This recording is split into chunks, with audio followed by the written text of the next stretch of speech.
kumekuwa na sintofahamu moja ambayo imekuwa ikinishangaza kidogo. Sijui ni mimi nimeshindwa kutafsiri. Tutasaidiana zaidi kwenye comment section hapo chini. Basi msisahau comment na kulizungumzia hili swala ambalo limekuwa likijenga utata zaidi, na swala lenyewe ni kuhusiana na linatoka kwenye makanisani zaidi, ndio nimeliona.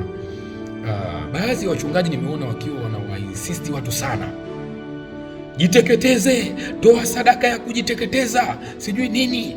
Sasa hii nini maana ya sadaka ya kujiteketeza?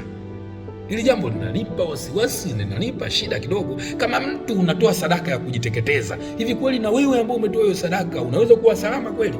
Maana na watu wanamaa sana, mimi nimetoa sadaka ya kujiteketeza. Sasa kumbe umeshajiteketeza, nafikiri utakuwa na usalama wote kwenye maisha yako kama tayari umeshajiteketeza. Maana umeita sadaka ya kujiteketeza, tafsiri yake umejipoteza kwenye dira ya maisha. Haupo wewe na yani wewe na sisi tuko pamoja, alafu baadaye unamlalamikia Mungu Baba Mwenyezi Muumba. Sasa umeshajiteketeza, tena umejiteketeza kwa kutumia sadaka umejisadakisha, alafu unamlalamikia Mungu.